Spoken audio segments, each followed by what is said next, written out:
Hello, everyone, and welcome to today's session Lessons from the Frontline Effective Incident Response Strategies. I am Renal Vicaria, and I'll be your host for the day. Before we get started, we would like to go over a few house rules. For our attendees, the session will be in listen only mode and will last for an hour, out of which the last 15 minutes will be dedicated to Q&A. Now about our speaker, Andrew Jarrett. AJ has over 15 years of experience in technology, cybersecurity, and incident response in both the public and private sectors. Prior to joining DTCC, AJ launched and led multiple cybersecurity programs in highly regulated environments, including defense and finance. In addition to his work at DTCC, AJ is also an adjunct instructor with the Applied Cybersecurity Program at Texas A&M Engineering Extension Service and a voluntary advisor for multiple high school and college career technology education programs. So without any further delay, I would now hand over the session to you, AJ. Thank you. Thank you. All right. Good morning, everyone, or good afternoon and good evening, depending on where you are. I think we have people from all over. Really excited to talk about this today, and hoping we get some good questions during the Q&A session as well, because we're talking about my very favorite topic today, which is incident response. Excuse me. As mentioned, I've got a lot of experience in IT and cybersecurity in general. I currently lead an incident response team, and I've been involved in a number of incidents. I also, not mentioned in my bio, but mentioned here, I was also a firefighter and an EMT for a while, so I have experience both in cyber incidents as well as real world incidents, and we're going to talk a little bit about that later. But for now, let's dive into our topic here. So key takeaways that I hope you get out of this talk is I want to talk a little bit about the current threat landscape and some recent high profile incidents. Names will be changed to protect the innocent. At the same time, I do want to talk about some real cyber incidents that have occurred and kind of what we're seeing right now in cybersecurity trends and things like that. After that, I want to talk about how we can build programs to address cyber incidents, because the biggest thing that we can do is prepare, and then talk about how to maintain those programs and give them their care and feeding so that we're successful into the future. So this year, the global cost of cybercrime is projected to be $10.3 trillion across the world. That has been steadily increasing since, I don't know, the internet was invented. But the big thing is that this is not going down. It's not slowing down. The increases are continuing year on year on year. A lot of that has to do with threat actors who are successful in attacking our organizations. One of the biggest ways that threat actors go after organizations is through ransomware and getting organizations to pay ransom. At the same time, in addition to trying to get people to pay ransom, the impact of a cyber incident, especially in an unprepared organization, can be incredibly expensive. We're talking tens of thousands, hundreds of thousands, even millions of dollars of downtime. Costs of incident response, staff and equipment and things like that. And it can get very, very expensive. So the goal here is to talk a little bit about what we can do to prevent that, or at least mitigate the impacts as much as possible. So talking about the state of cybersecurity. Right now, this is from the 2024 Verizon DBIR report. The average time to detect, excuse me, this is not from DBIR, this is from a different source. This is from Statista, but the average time to detect a cyber attack is currently 194 days. So that means from the moment that the threat actor got into the environment to the moment the incident response team was actually made aware, 194 days. The average time to contain a breach after it's detected, 64 days. This is across all organizations of all sizes. So I think this is heavily skewed due to smaller organizations that do not have full-time security teams. But still, it's a very startling statistic. The big thing is that security teams have to be correct. We have to get it right every single time, whereas a threat actor only has to get it right once. So we're at a supreme disadvantage when it comes to that. The cost of launching a cyber attack is incredibly low, but the cost of building a cybersecurity program is incredibly high. So as a result, the companies that do invest in their security programs tend to fare better than the companies that don't. But it's not across the board. One of the biggest things that we can do as cybersecurity professionals is ensure that we've prepared ourselves and we have good programs that are ready to go when this happens. In my current role, we do not deal with incidents every single day, which is wonderful and great. That has a lot to do with control environment and efforts that are put in place for prevention. At the same time, my team wakes up every day with the attitude of today might be the day that we might have to activate and go after an adversary. As a result, we practice on a regular basis and we do a lot of work around preparation. Talk more about that a little bit later. So for those of you who are new to the incident response world and you say, AJ, this is great, I don't know what any of this means. Hang on just a second, let me get a little bit more coffee. No, that's better. All right, so for those of you new to cybersecurity, I want to talk for a moment about the cyber kill chain. MITRE also has a version of this, but this is, in general, the order of operations of a cyber incident. So if nothing has happened, if nothing is done to prevent a cyber incident from occurring or stop a threat actor, they will work their way all the way through this kill chain. The idea is that we, as defenders, can go through and we can disrupt this kill chain before they get to the next step. Our goal as defenders is to try and, shift the incident response as far left in the kill chain as possible. So catching this as early as possible before we get to what's called actions on objectives. So briefly going through the kill chain, we have reconnaissance. This is where the threat actor looks at our environment, looks at us as a target, decides what they want to do. Weaponization, this is where the threat actor puts together their plan in terms of what they're going to do to us. How are they going to get in? What kind of attack are they going to plan to launch, etc. Delivery is when that attack is actually launched. Typically, this is in the form of malware, things being sent across, or exploitation of vulnerabilities. The next step, exploitation. Again, this is where threat actors generally gain access and are able to get into our environment. Installation is where threat actors are able to build a beachhead in our environment. So getting access and maintaining that access. Then setting up command and control. So being able to execute commands into our environment, send files and data back and forth into our environment, things like that. And then actions on objectives. That is typically the deploying of the ransomware, the stealing of the data that they want to sell, the whatever the actual goal of the attack was. That is the phase in which it starts getting carried out, and that's a lot of times where organizations are made aware of the cyber incident is during that actions on objective phase. So us as responders, we want to be able to catch that significantly earlier in that kill chain. If we can get them at the delivery stage or the exploitation stage and shut that down before we get to actions on objectives, that's our goal. That said, we're not always successful in that way, so we have to plan for the entire thing. The reason that the kill chain is important to realize is as we're responding to an incident, it's important to look at what the threat actor is doing, what alerts do we have, what activity are we seeing, and try and understand where on this kill chain that threat actor is, which can give us a hint as to what happens next. So for example, if what we're seeing is that the threat actor has accessed a single endpoint and they're attempting to install stuff on it, okay, we're in the installation phase of the kill chain. We have not gotten to command and control and actions on objectives. That's good, but we know what's going to come next if they're successful.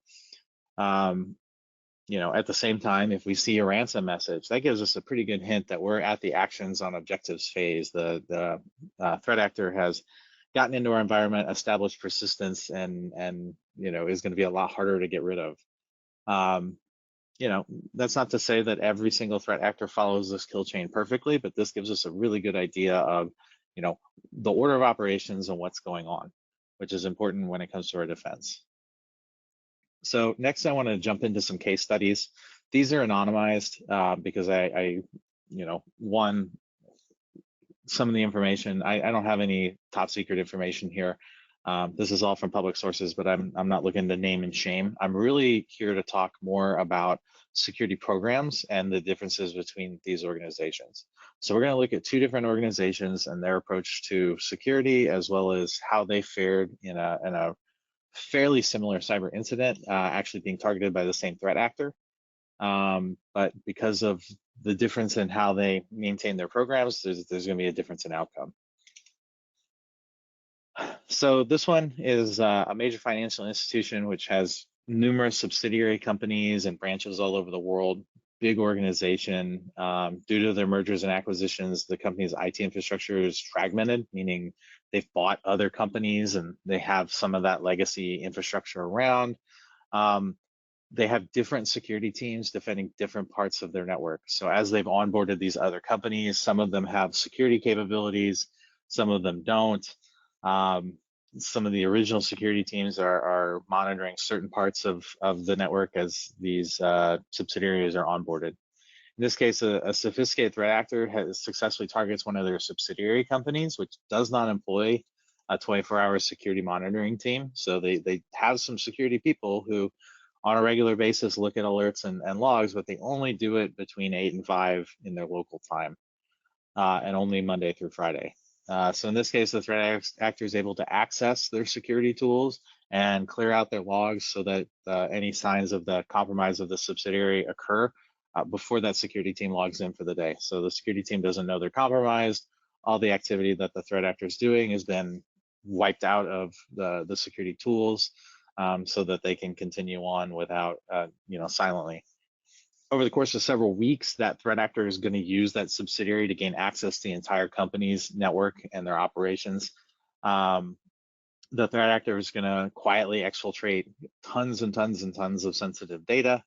And then once they've acquired enough data that they're bringing out of the network to either ransom or sell, they decide to deploy ransomware throughout the network and demand a ransom of $10 million to decrypt the systems and not release the data that's stolen. So this is the point at which the company is made aware that they have a security incident. The security teams within the company are unsure as to which team is supposed to take lead because they haven't really practiced that yet. And different teams enact different response actions. Ultimately, because of the state of things, the decision is made to take the entire network down, which stops the company in its tracks while they regroup and bring in outside help. So they're hiring, digital forensics and incident response firms to come in and contain the incident for them.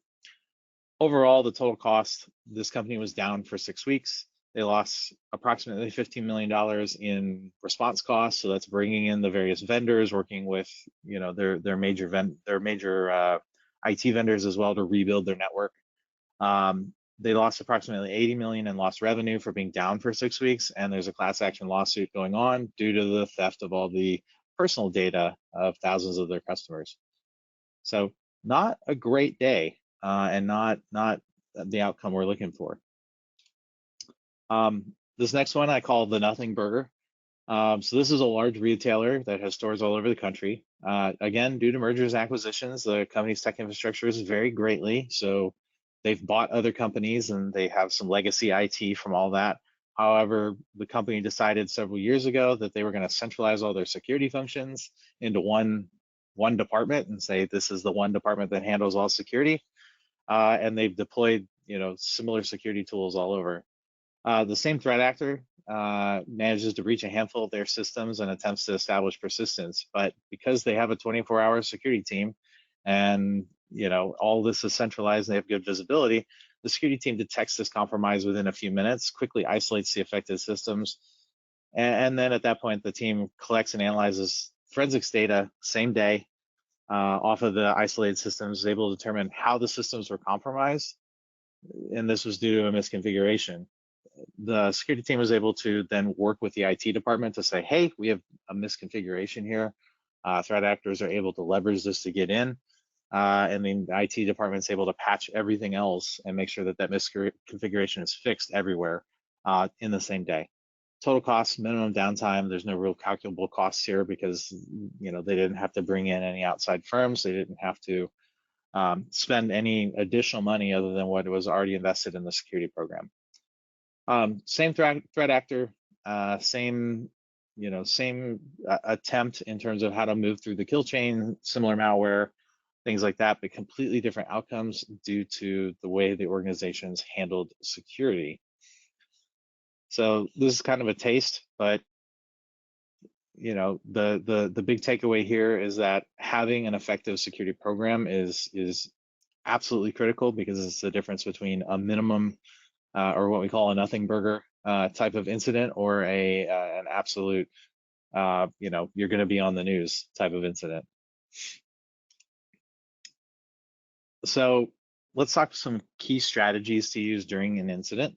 So this is regardless of the state of your program. First and foremost, the big takeaway I want everyone to get out of this is that the time and resources spent preparing before a cyber incident occurs is going to be the single biggest factor that determines how well we respond. And what I mean by that is, if we don't have a program that is well established, if we don't have good processes, if we haven't practiced those processes, when it's time to actually execute them, it's not going to go the way we'd like. Preparation is key, and that is the most important thing that we can do. Having effective detective controls is also critical to catching the incident earlier in that kill chain.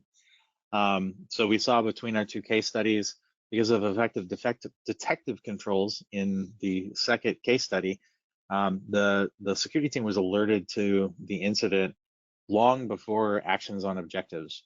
Whereas in the earlier case study, the security team was not alerted to any of the activity before actions on objectives. So by the time the security team was involved, they were already way behind. Another one is use frameworks like the incident command system to rapidly organize unified response to the incident.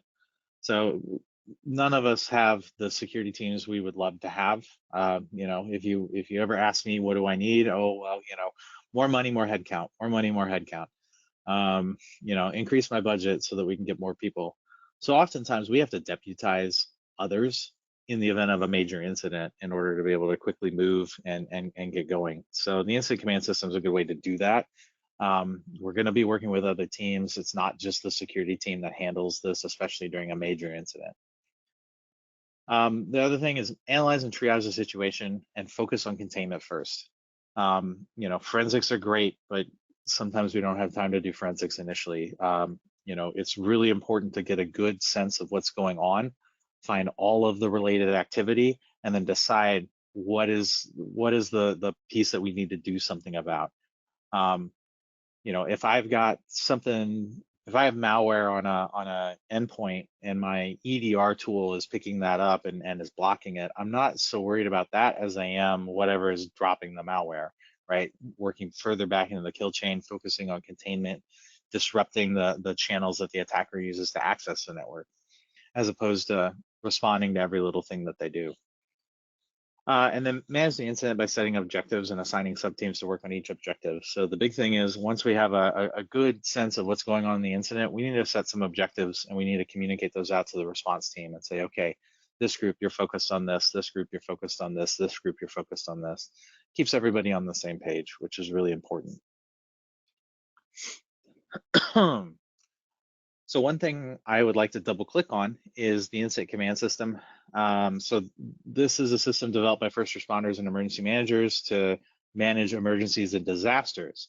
So I told you I was a firefighter for a while. This is something that all firefighters and police officers and EMS personnel and emergency management personnel learn in the United States.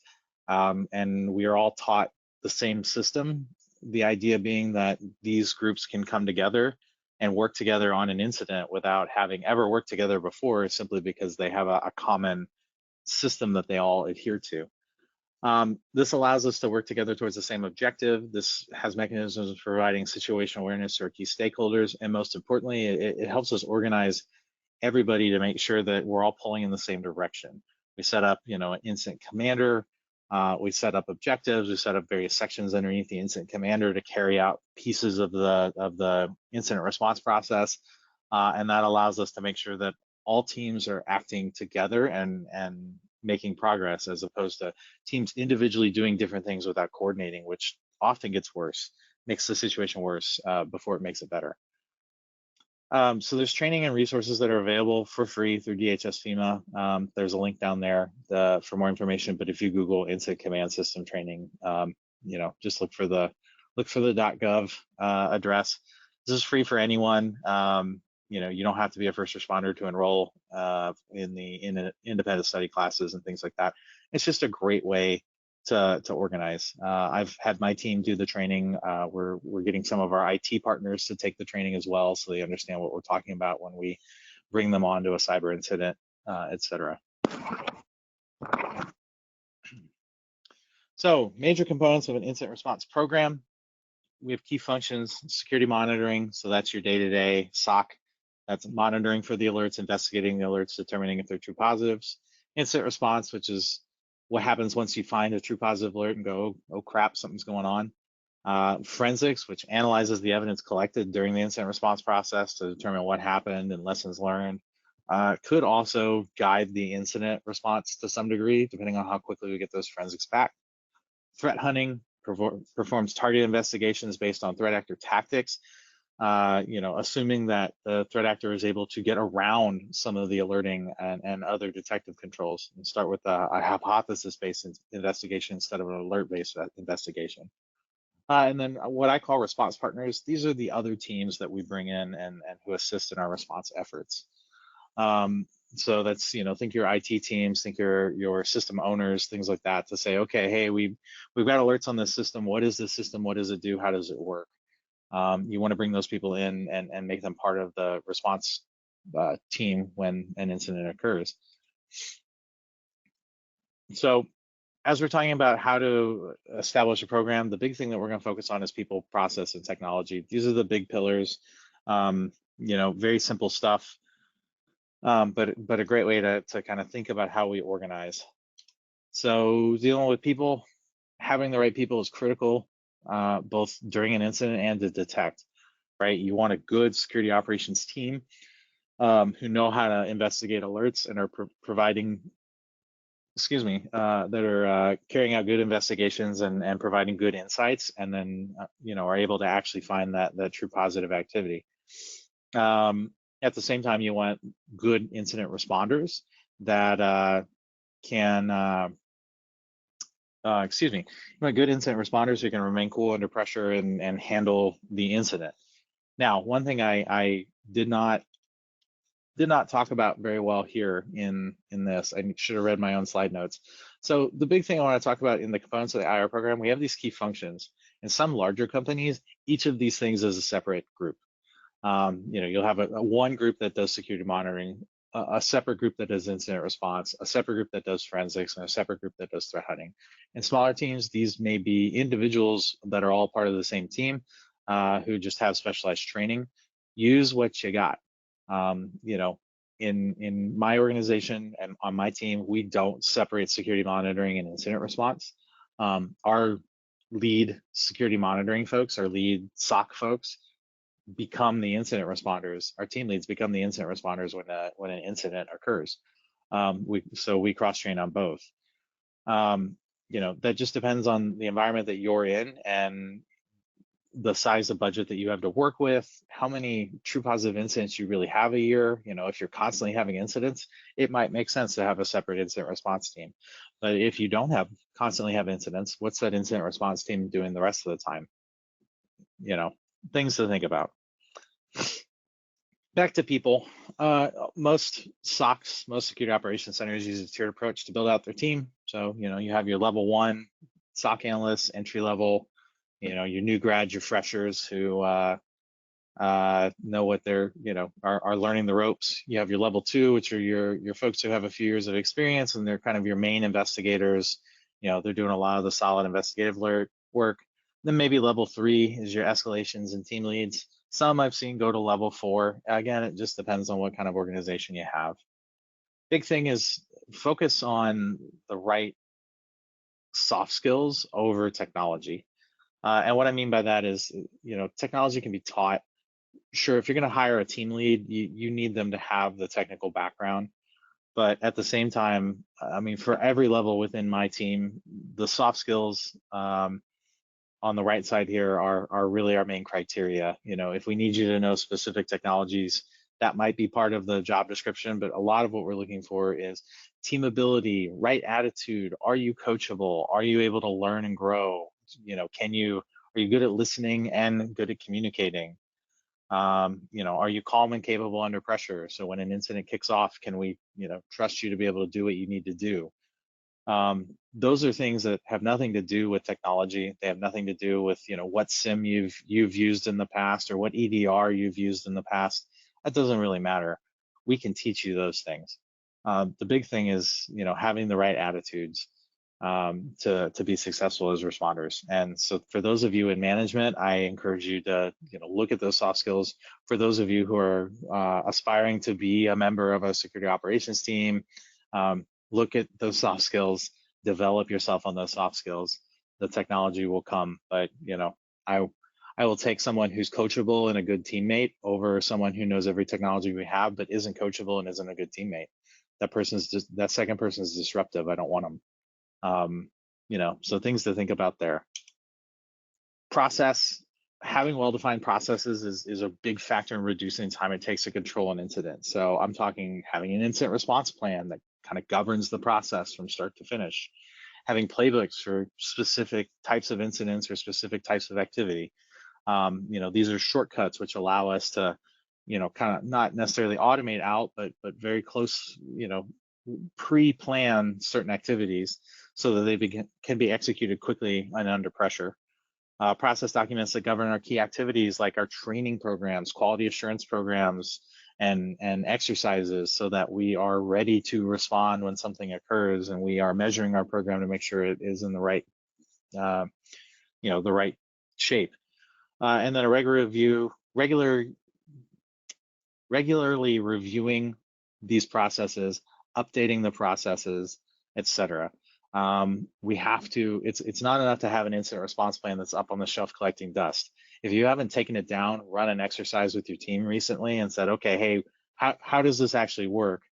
It's not going to work very well. An untested plan is not, it's better than no plan at all, but it's not a great plan. A great plan is tested, it's regularly updated as we learn new things, the team is aware of it, familiar with it, so that they know how to execute it without having to follow every single step in the plan. So, it's one thing to have all these documents, it's another thing for your team to actually utilize them.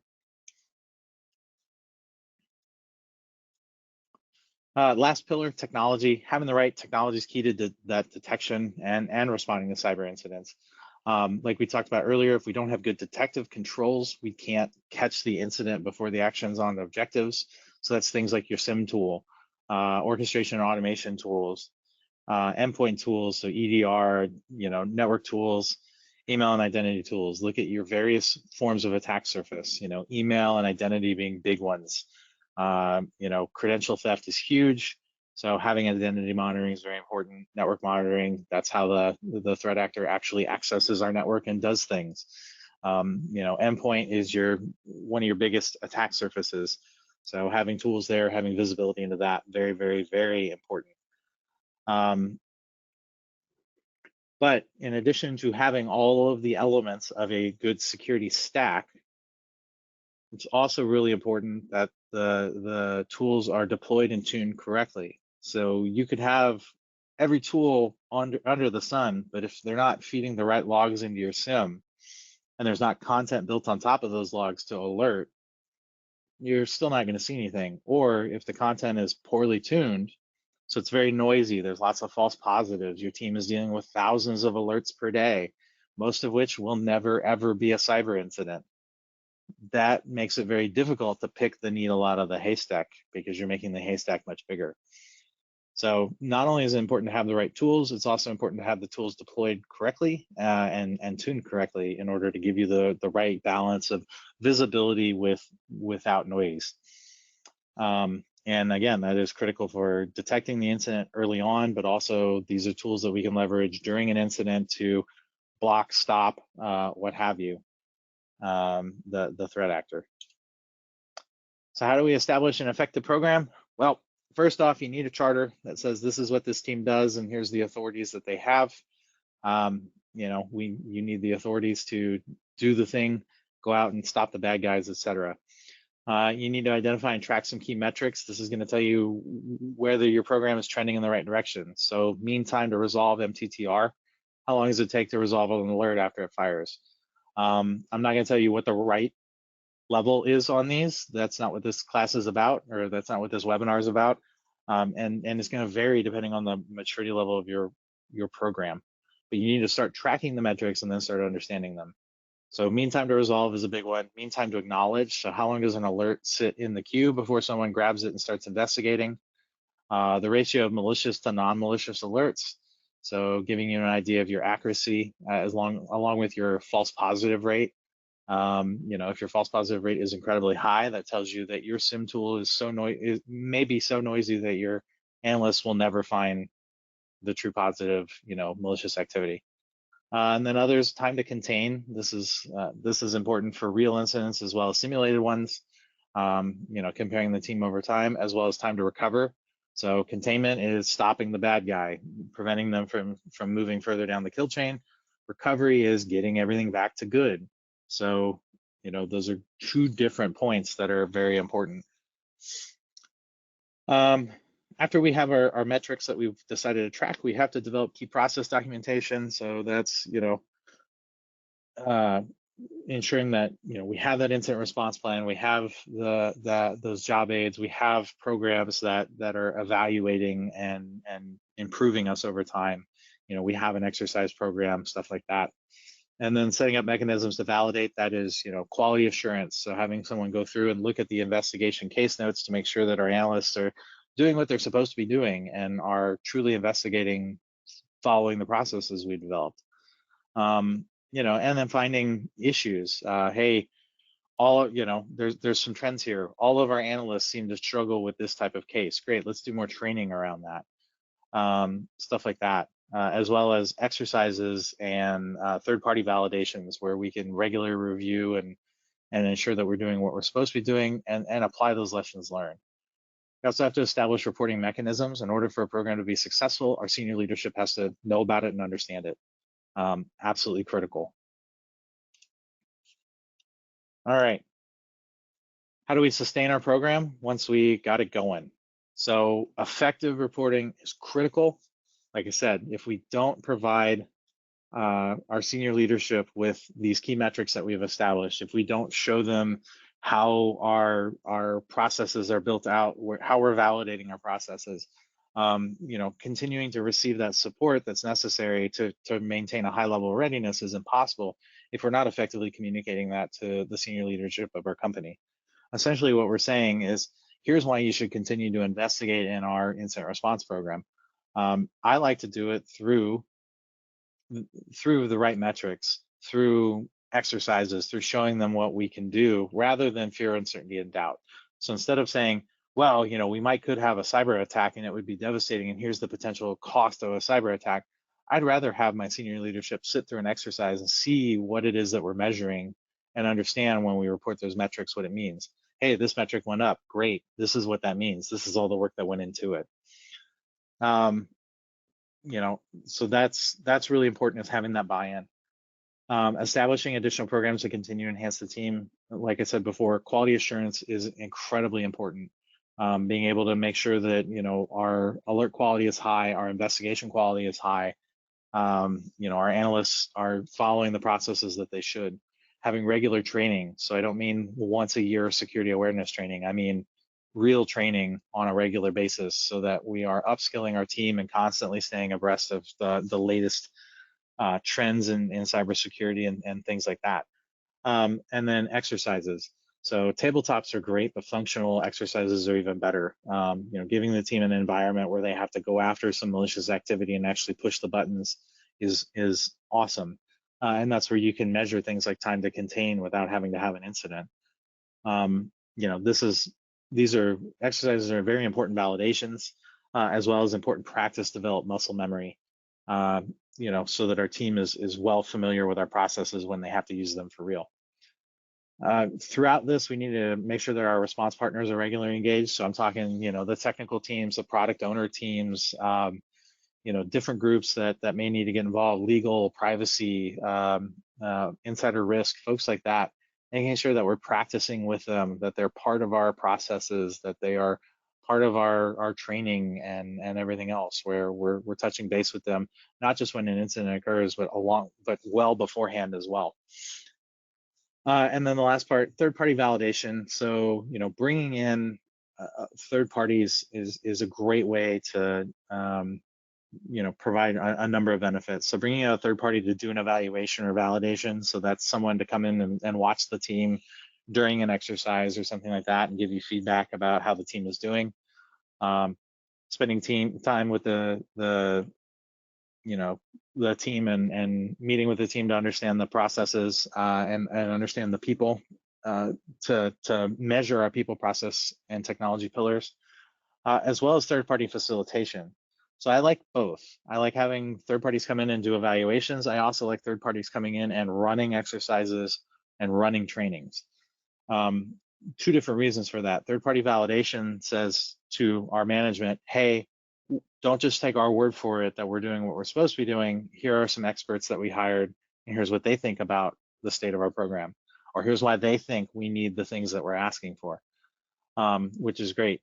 Third-party facilitation, that's where we bring in third parties to run exercises, to run training, so that we can get different perspectives, so we don't build an echo chamber where, oh, well, we decided that the best training for us was this because of whatever. Having that constant, regular third-party facilitation is very important. As part of our exercise program, I bring in at least once a year a different third party every year to run an exercise for us, so our team can get some exposure to different ways of thinking and different ideas from different facilitators. Same thing with setting up outside trainings as much as possible. You want to be constantly making sure that you're gathering information from the industry and feeding it back into that program, and feeding it back into the analyst skills and everything else. All right. So I think we've reached the end here. Yes. Thank you very much, AJ, for delivering such an insightful and informative session. We found the webinar very engaging, and I hope it was valuable for you as well. No, thanks for having me, and looking forward to some good Q&A here. Yes. One thing I will say really quick, I said it in my last webinar too, feel free to come find me on LinkedIn. If you've got questions about this, especially about how we've approached things, I'm not allowed to share details of my program in this format, but I'm happy to talk with practitioners and share information. I'm also interested in how others have tackled some of these problems as well. Thank you, AJ. So before we begin with the Q&A, I would like to inform all the attendees that the session is in sync with EC Council's Certified Incident Handler ECIH program. ECIH program is mapped to the job roles of incident handler and incident manager. LinkedIn 2022 data indicates over 8,000 incident handler job vacancies worldwide, and PayScale 2022 reports an average annual salary of USD 74,138 for security incident response jobs.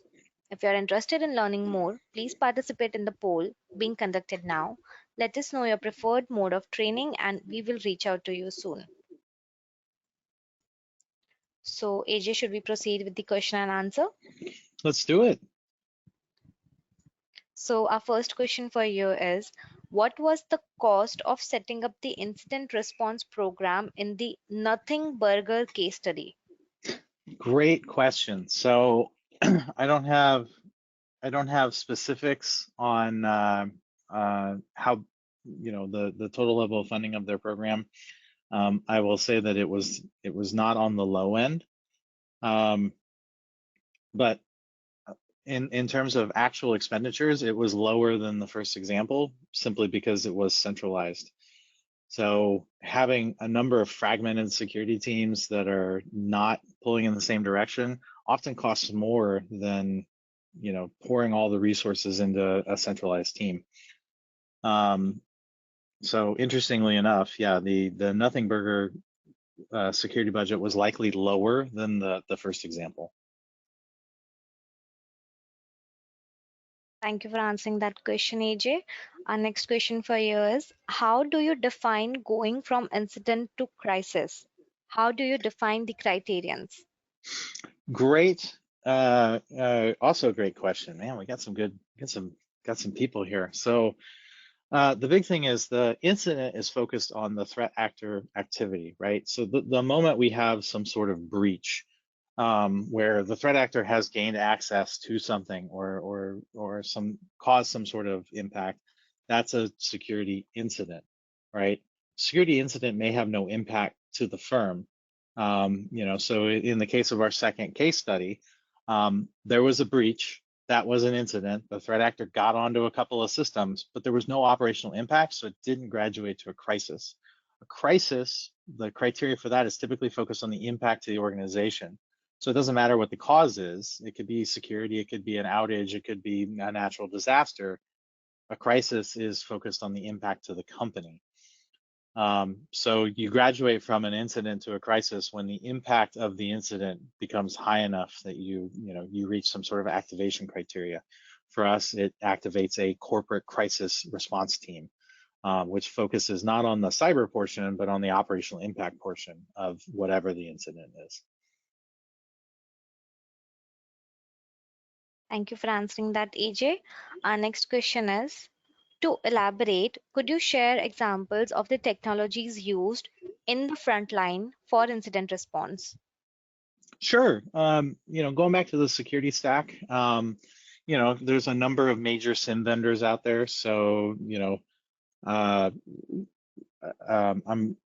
I'm hesitant to name names because I don't want to endorse any over the others. You need to evaluate. You need to evaluate and come up with your best. But in terms of in terms of that, there's a number of different approaches to SIM and SOAR, which is security automation orchestration. Um, those platforms are kind of the core of your incident response stack, then having other tools. So, network visibility, not just firewalls, not just seeing the stuff going through the border, but also seeing the flows within your environment.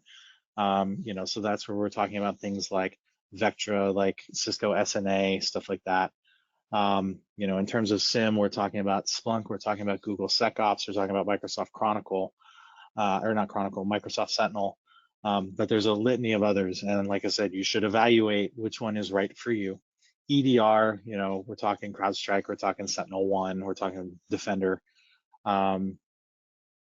Email tools, there's the built-in protections within Microsoft. There's companies like Abnormal, and I'm blanking on the other names. But again, this is not meant to be a hit list of you should go out and buy these tools. You should evaluate the various vendors.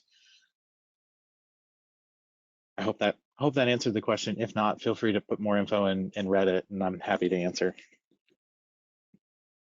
Thank you for answering that. We have next question. Can you tell us about IR plan matrix so that we can check the maturity of our plan as CSIRT and ensure the secure posture of the organization? Yeah. So in terms of plan metrics, the biggest thing, that you can do. I don't use metrics to evaluate my IR plan. I mostly use third-party evaluation. We do use some, we do have some stuff in terms of, hey, we execute the IR plan in an exercise. Here's how long it took to get from start to finish. We look at that to some degree, but mostly what we're looking for in exercises is more qualitative feedback.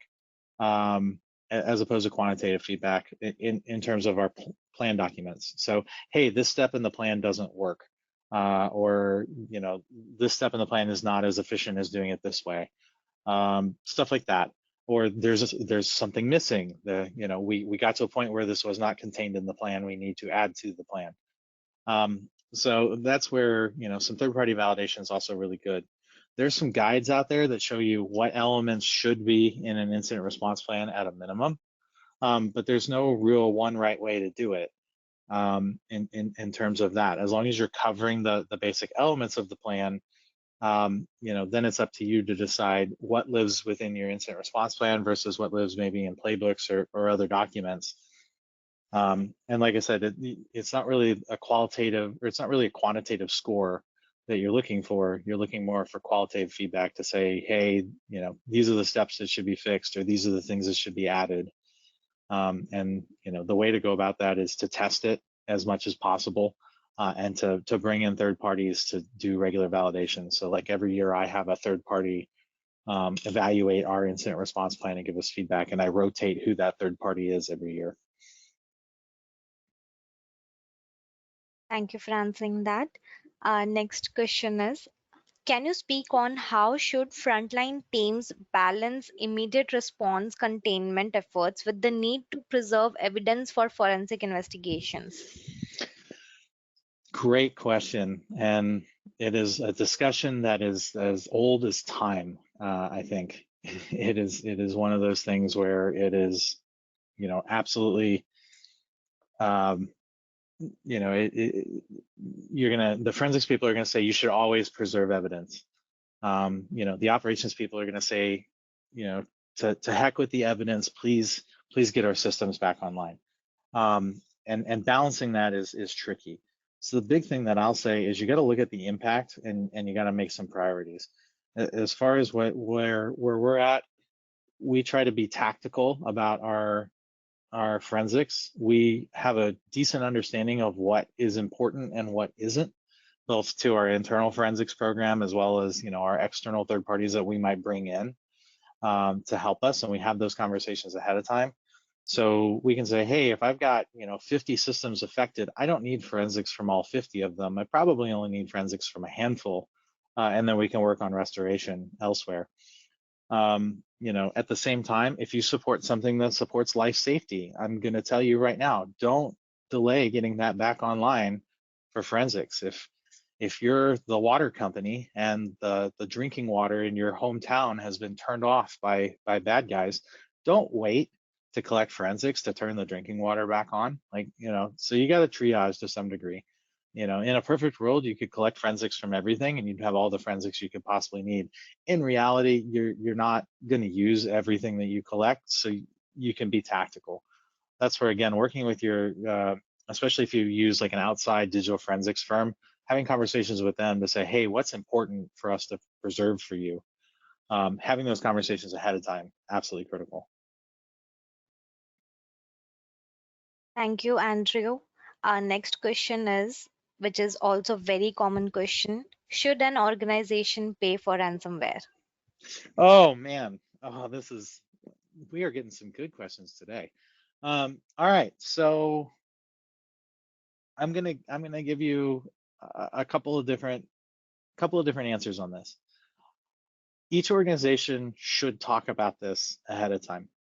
Your senior management in your organization should have a conversation about, do we pay the ransom, long before you ever deal with ransomware. Ideally, run an exercise and make the senior leadership think about it. There's two sides of the coin.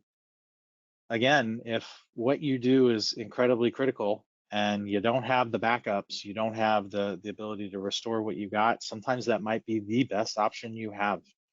At the same time, every time someone pays the ransom, it makes the business of ransomware slightly more profitable. And as long as that business remains profitable, threat actors will continue to do it to us. So, it's not good to pay the ransom, but there are definitely some organizations that have had no choice. And I've had, looking at that later, I've gone, yeah, no, that makes sense. Like, we don't feel good about it, but we get why you did it. it just depends, unfortunately. Ideally, look at ransomware as a threat and come up with some mitigations. Realize that, hey, we need to make sure that we have good backups that are immutable, cannot be, changed by the threat actor, and that we have the recovery infrastructure to be able to restore that very, very quickly. At the same time, we're getting into double and triple extortion situations where not only do the threat actors deploy ransomware on the network, but they exfiltrate data out. And so they'll turn around and say, oh, okay, yeah, you're able to restore everything from backups. That's great. We still have all this private data that we're gonna release if you don't pay us money. I'll tell you that from a legal and regulatory standpoint, that data is already considered breached. By going to the threat actor, it's already considered a breach. You're already going to be on the hook for providing credit monitoring and whatever else to the people who are impacted. So I'm less inclined to pay those extortions at all, simply because there's no guarantee that they're deleting the data. There's no guarantee that that data will come out later. And from a regulator standpoint, the regulators already consider that a breach, where that data has already left your building and you're already on the hook for whatever impacts. Hope that answered the question. Thank you, Andrew. We have received a lot of questions, but we will be taking only last two questions for the day. So our next question is, do you work with breach coaches and do you coordinate with PR teams to help with reputational damages? Great question. Every organization is different. I think having breach coaches is definitely a great idea, especially for that crisis management piece. And having conversations with marketing and everyone else ahead of time is really important. So a breach coach can come in and help, especially on the reputational side and the PR side. I've seen incidents handled very well and very poorly. Typically the ones that are where, the company already has identified breach coaches, the right legal folks, and has practiced, their public responses are way better. The big thing is you want to get timely, truthful updates out there. You don't want to lie, and you don't want to say that the lawyers say I'm not allowed to say anything, because that's just going to make everybody mad. So I would say that if you have the budget for it, having a breach coach is a great idea. Doing some exercises with that breach coach is also a good idea, and having an outside PR firm as well as external counsel, so an external legal counsel, are very, very helpful. And then finding the right balance between providing timely, truthful updates and not getting yourself in legal hot water. But my personal feel is err on the side of telling the truth. Because nobody really likes that, well, I'm not at liberty to tell you what's going on answer, especially your customers. Thank you, Andrew. Our last question is it necessary to log all events that we detect but not transferred to incident, somewhere as records and history? From my perspective, that could be helpful to have prediction about different types of attacks for planning stage. We want to know your idea, Andrew. Yeah. I mean, we retain all of our cases in an immutable, case storage system, so that we can go back and look at them historically. We also retain all of our alerts for a certain amount of time. If you go back to the statistics I mentioned earlier, the time to detect a cyber incident is, measured in over 100 days, almost 200 days. If you drop all of your alerts after a week and something got missed, you're gonna have a heck of a time figuring out what happened. So you need to retain as much log information as possible for as long as possible. And then, like I said, we retain all of our cases, because that allows us to go back and do QA reviews. It allows us to run statistics for the year to say, here's the types of incidents we worked. It allows us to run some statistics around how did we deploy our resources, on our team? Are we staffed appropriately? If you don't retain that information, then you can't pull those insights over time. So yeah, it's very important to retain, logs for as long as possible, and then case notes for, I mean, as far as I'm concerned, for forever, so that you can go back and reference.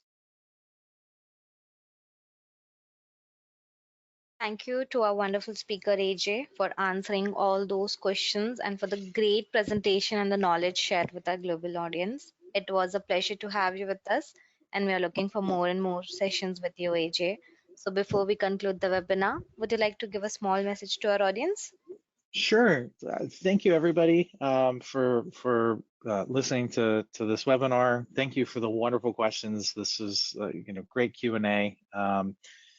Please, if there's something that I didn't touch on or that you want to know more about, feel free to put it on Reddit, and Renal will let me know, hey, you need to log into Reddit.